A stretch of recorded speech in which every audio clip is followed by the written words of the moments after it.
ሰላም ውድ የቻናሌ ቤተሰቦች ዛሬ በቀላሉ የፓስፖርት ቁጥራችሁን ብቻ በመጠቀም የተለያዩ ሀገር ቪዛዎችን እንዴት እንደምታወጡ ዛሬ ከዱባይ እንጀምራለን። ዱባይ በቀላሉ ፓስፖርት ቪዛ በፓስፖርታችሁ ቪዛ ቢታዘዝና ኤጀንሲያችሁ ባይልክላችሁ ቪዛውን እናንተ ተመቷል አልተመታም ቀድማችሁ ማወቅ የምትችሉበትን መንገድ ነው ማሳያችሁ። በቀጥታ ወደ ጉግል ክሮም እንገባለን። ጉግል ክሮም ላይ ከገባን በኋላ መጀመሪያ የምናስተካክለው ጉግል ክሮማችንን በዲስክቶፕ ሳይት እናደርገዋለን። ለምሳሌ እዚህ የኢሚግሬሽን ቻናል ላይ ብገባ ይሄ ኢሚግሬሽን ቻናል እናንተ ጋር በዚህ መልኩ ሊሆን ይችላል የከፈተው።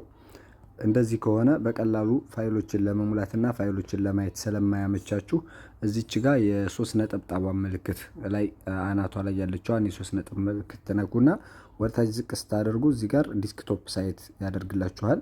በቀላሉ በሞባይላችሁ ኮምፒውተር ሳያስፈልጋችሁ ልክ እንደ ኮምፒውተር አድርጎ እንዲያስጠቅም ማለት ነው። አሁን ሙሉ በሙሉ ፋይሉን ያሳየናል ማለት ነው። ስለዚህ ጉግላችን ላይ ከገባን በኋላ በቀጥታ የምናደርገው ምንድነው አይሲፒ ስማርት ሰርቪስ ብለን ሰርች እናደርጋለን። በዚህ በምታዩት መልኩ እኔ ከዚህ በፊት ስለጻፍኩት ነው ያመጣልኝ። ስማርት ሰርቪስ ብለን ሰርች ካደረግን በኋላ እንደዚህ አይነት ምርጫዎች ያመጣልናል። የሁለተኛው ምርጫ ላይ እናንተ ጋር መጀመሪያም ሊያመጣው ይችላል። አይሲፒ ስማርት ሰርቪስ የሚለውን እንመርጣለን። በቀላሉ በዚህ መልኩ ወደ ውስጥ እንገባለን ማለት ነው። የተለያዩ አገልግሎቶች የሚሰጡበት ቻናል ስለሆነ እኛ የምንፈልገው ፐብሊክ ሰርቪስ የሚለውን ነው። ቀጥታ ፐብሊክ ሰርቪስ የሚለውን ነክተን ወደ ውስጥ እንገባለን ማለት ነው። እዚህ ጋር እንግዲህ ፐብሊክ ሰርቪስ ስንመርጥ አሁንም የተለያዩ በቱሪዝም ዘርፍ የመኪና ጉዳዮች የተለያዩ ነገሮችን ያመጣልናል። እኛ ከላይ ከተደረደሩት ውስጥ እዚች ጋር ፋይል የምትል አለች። እሷን አንድ ጊዜ ክሊክ እናደርጋለን። በዚህ መልኩ እኛ ወደምንፈልገው ቦታ ያስገባናል ማለት ነው። እዚህ ላይ እንግዲህ ፋይል ነምበር እኛ ስለማናውቀው የተሰጠንን የፋይል ቁጥር በቀላሉ በፓስፖርታችን ነው ሰርች ማድረግ የሚጠበቅብን። ስለዚህ ፓስፖርት ኢንፎርሜሽን ወደሚለው ይችን ፋይል ነምበር ፓስፖርት ኢንፎርሜሽን ወደሚለው እናዞራታለን ማለት ነው። በዚህ መልኩ ክሊክ እናደርጋታለን። አሁንም እችኛዋን ቪዛ ወደሚለው ሰርች እናደርጋታለን። እኛ የምንፈልገው ሰርች የምናደርገው ታይፕ የቪዛ ጉዳይ ስለሆነ ማለት ነው። ከዛን እዚህ ጋር የመጀመሪያው ላይ ፓስፖርት ቁጥራችንን እንሞላለን። ለምሳሌ እኔ የኔን ፓስፖርት ቁጥር በዚህ መልኩ ሞላው። ከዛ ኤክስፓየር ዴት ይለኛል። ኤክስፓየር ዴቱንም እንደዚህ ሞላለታለሁ። ከዛ 317 የኢትዮጵያ የተለያዩ ሀገራቶች ኮድ አላቸው። የኢትዮጵያ 317 ነው። 317ን አስገብተን የፈለግን ቦታ ላይ ክሊክ ስናደርግ ሀገራችንን ኢትዮጵያ የሚል መረጠልን ማለት ነው። ወይንም ደግሞ እዚህ ጋር በቀጥታ እናንተ ኢትዮጵያ የሚለውን ጽፋችሁ ሰርች ብታደርጉ እሱ ከጎን 317 የሚለውን ኮድ ያመጣላችኋል ማለት ነው። ይህንን ካደረግን በኋላ በቀጥታ የምንሄደው ሰርች ወደሚለው በተን ነው። ሰርች እናደርገዋለን።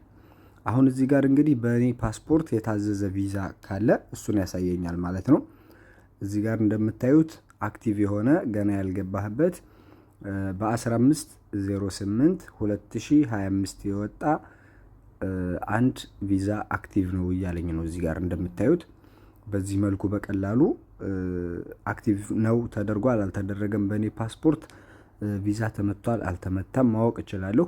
እንዲሁም ደግሞ ከዚህ በፊት የምትመላለሱ ከነበረ በቀላሉ ከዚህ በፊት የሄዳችሁባቸውን ቀናቶች የሄዳችሁበትን የቪዛ ቁጥር ማወቅ ከፈለጋችሁ እታች ቪው ማይ ኦልድ ፋይል ምትል በትንሹ ክሊክ እንድትደረግ የምትጠይቅ ቦታ አለች። እሷን ማብራት ብቻ ነው የሚጠበቅብን። እሱን ስናበራ ማይ ኦልድ ፋይል ብሎ በዚህ መልኩ እንደምታዩት ይሄን አሁን 3 የቪዛ ቁጥሮች የገባሁባቸው ቀናቶች ወይም ደግሞ ቪዛውን ያወጣሁበትና ኤክስፓየርድ የሚያደርግበት ቀኑን እዚህ ጋር ጽፎልኛል ማለት ነው።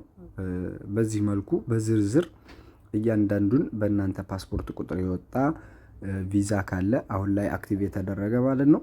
ከሌለም ደግሞ እዚሁ ላይ እያንዳንዱን ኢንፎርሜሽን በራሳችሁ ቼክ ማድረግ ትችላላችሁ። ኤጀንሲ መጠበቅ አይጠበቅባችሁም ማለት ነው። ከሌለስ ምንድነው የሚያደርገው? ለምሳሌ በዚህ በእኛ ፓስፖርት ቁጥር የታዘዘ ቪዛ ከሌለ ምንድነው የሚያደርገው የሚለውን ደግሞ እኔ ለምሳሌ ይህንን ፓስፖርት ቁጥር እንቀይረው።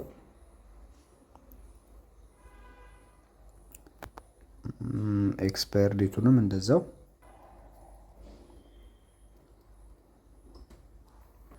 እዚህ ጋር እንግዲህ ፓስፖርት ቁጥሩን ቀይረን ሰርች አልነው።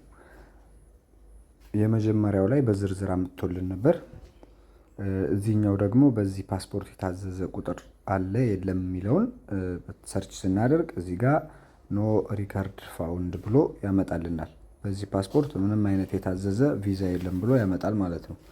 ቀጣይ የሳዑዲ የኡምራ ቪዛ ሊሆን ይችላል። የተለያዩ ቪዛዎች፣ የነጋዴ የስራ ቪዛ እንዴት እንደሚወጡ አሳያችኋለሁ።